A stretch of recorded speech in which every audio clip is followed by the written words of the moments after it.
Hi viewers, welcome to ಸುಷ್ಮಿ ಅಡುಗೆ ಮನೆ. ಇವತ್ತು ನಾನು ಮಾಡ್ತಿರೋದು ಉದ್ದಿನ ಮುದ್ದೆ. ಬನ್ನಿ ಹೇಗೆ ಮಾಡೋದು ಅಂತ ನೋಡೋಣ. ಮೊದಲು ಮಿಲ್ ಬಿಡಿಸ್ಕೋಬೇಕು. ಅದಕ್ಕೆ 2 ಸೇರಷ್ಟು ಗೋಧಿನ ತೊಳೆದು ಬಿಸಿಲಲ್ಲಿ ಒಣಗಿಸ್ಕೊಂಡು ಇಟ್ಕೊಂಡಿದ್ದೀನಿ. ನಾನು 2 ಸೇರು ಗೋಧಿ ತೊಗೊಂಡಿದ್ದೀನಿ. ಅದಕ್ಕೆ ಅರ್ಧ ಸೇರಷ್ಟು ಉದ್ದಿನ ಕಾಳು ಸ್ವಲ್ಪ ಜಾಸ್ತಿ ತೊಗೊಂಡ್ರೂ ಪರವಾಗಿಲ್ಲ.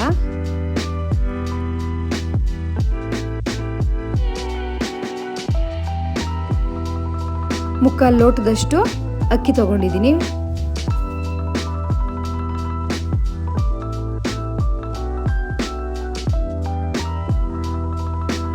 ನನ್ನ ಕೈಲಿ 1 ಹೋಳಷ್ಟು ಮೆಂತ್ಯಕಾಳು ತೊಗೊಂಡಿದ್ದೀನಿ. ಎಲ್ಲನೂ ಚೆನ್ನಾಗಿ ಮಿಕ್ಸ್ ಮಾಡಿ ಮಿಲ್ಲಲ್ಲಿ ಪುಡಿ ಮಾಡಿಸ್ಕೋಬೇಕು. ಆಮೇಲೆ ಅದನ್ನು ಜರಡಿ ಆಡಿ ಇಟ್ಕೊಳ್ಳೋಣ. ಈ ಲೋಟ ಮೆಜರ್ಮೆಂಟಲ್ಲಿ ನಾನು 2.5 ಲೋಟದಷ್ಟು ನೀರು ಹಾಕ್ಕೊಂಡಿದ್ದೀನಿ. ನೀರು ಸ್ವಲ್ಪ ಬಿಸಿ ಆಗಲಿ. ನೀರೆಲ್ಲ ಬಿಸಿ ಆದಮೇಲೆ ಅದೇ ಲೋಟದಲ್ಲಿ 1/4 ಲೋಟದಷ್ಟು ಬೆಲ್ಲ ತೊಗೊಂಡಿದ್ದೀನಿ.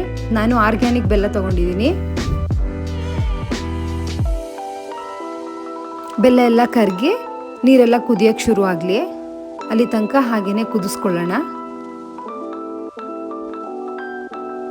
ಇವಾಗ ನೀರೆಲ್ಲ ಕುದೀತಾ ಇದೆಯಲ್ಲ, 1 ಸ್ಪೂನಷ್ಟು ಹಿಟ್ಟು ಹಾಕ್ಕೊಳ್ಳೋಣ. ನೋಡಿ, ಇವಾಗ ನೀರೆಲ್ಲ ಚೆನ್ನಾಗಿ ಕುದ್ದು ಉಬ್ಬರ್ತಿದೆ. ಇವಾಗ ನಾನು ನೀರು ಎಷ್ಟು ತೊಗೊಂಡಿರ್ತೀನಿ ಅಷ್ಟೇ ಹಿಟ್ಟು ಕೂಡ ಹಾಕೋಬೇಕು. 2.5 ಲೋಟ ಹಿಟ್ಟು ಹಾಕ್ಕೊಂಡಿದ್ದೀನಿ. ಉದ್ದಿನ ಮುದ್ದೆ ಅಂತೂ ಬಾಣಂತಿಯರಿಗೆ, ಮೆಚೂರ್ ಆಗಿರೋ ಹೆಣ್ಮಕ್ಳುಗಳಿಗೆ ಮತ್ತು 1 ವರ್ಷದ ಮೇಲ್ಪಟ್ಟ ಮಕ್ಳುಗಳಿಗೆಲ್ಲ ಕೊಟ್ಟರೆ ಮೂಳೆ ಎಲ್ಲ ಶಕ್ತಿ ಬರುತ್ತೆ. ಡೈಜೆಷನ್ಗೆ ಎಲ್ಲ ತುಂಬ ಒಳ್ಳೆಯದು. ಮಕ್ಕಳು ಕೂಡ ಸ್ಟ್ರೆಂತ್ ಆಗಿರ್ತಾರೆ. ಇದನ್ನೆಲ್ಲ ಚೆನ್ನಾಗಿ ಒಣಗಿಸ್ಕೋಬೇಕು. ಸಣ್ಣ ಮಕ್ಳಿಗೆ ಕೊಡ್ತೀವಿ ಅಂತ ಅಂದರೆ ಬೆಲ್ಲನ ಸ್ವಲ್ಪ ಕಡಿಮೆ ಹಾಕೊಳ್ಳಿ. ದೊಡ್ಡವ್ರಿಗೆ ಬೇಕಾದರೆ ಇಷ್ಟು ಬೆಲ್ಲ ಹಾಕ್ಕೊಳ್ಳಿ. ನಾನು ನನ್ನ ಕೈಲಿ 1 ಹೋಳಷ್ಟು ಕೊಬ್ಬರಿ ತುರಿ ಹಾಕ್ಕೊಂಡಿದ್ದೀನಿ. 1 ಅರ್ಧ ಸ್ಪೂನಷ್ಟು ಏಲಕ್ಕಿ ಪುಡಿ ಹಾಕಿ ರಾಗಿ ಮುದ್ದೆ ಒಣಗಿಸ್ಕೋತೀವಲ್ಲ ನಾವು, ಹಾಗೇ ಚೆನ್ನಾಗಿ ಇದನ್ನು ಒಣಗಿಸ್ಕೋಬೇಕು. ಸ್ವಲ್ಪ ಸಣ್ಣದು ಗಂಟಂತ ಅನಿಸುತ್ತೆ. ಆಮೇಲೆ ಬಿಸಿಗೆಲ್ಲ ಅದು ಕರ್ಗೋಗುತ್ತೆ. ನಾವು ನೀಟಾಗಿ ಒಣಗಿಸ್ಕೋಬೇಕಷ್ಟೇ. ಒಂದು 5ರಿಂದ 10 ನಿಮಿಷ ಲೋ ಫ್ಲೇಮಲ್ಲಿ ಚೆನ್ನಾಗಿ ಬೇಯಕ್ಕೆ ಬಿಡೋಣ. ಇವಾಗ ನೋಡಿ ಚೆನ್ನಾಗಿ ಬೆಂದಿದೆ. ಮತ್ತೆ 1 ನಿಮಿಷ ಎಲ್ಲನೂ ಚೆನ್ನಾಗಿ ಒಣಗಿಸ್ಕೊಳ್ಳೋಣ.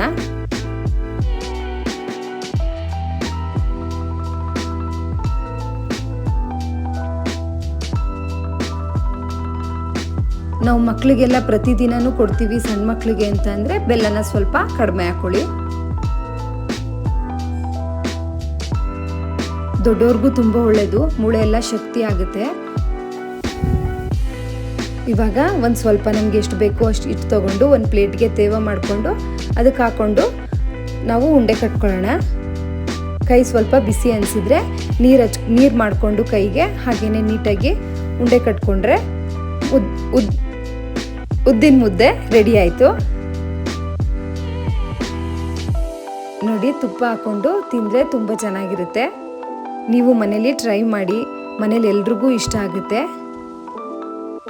ನನ್ನ ವೀಡಿಯೋಸ್ನ ಪೂರ್ತಿ ನೋಡಿ. ನನ್ನ ಚಾನಲ್ನ ಯಾರ್ಯಾರು ಸಬ್ಸ್ಕ್ರೈಬ್ ಮಾಡಿಲ್ಲ, ಸಬ್ಸ್ಕ್ರೈಬ್ ಮಾಡಿ, ಲೈಕ್ ಮಾಡಿ, ಶೇರ್ ಮಾಡಿ. Thank you.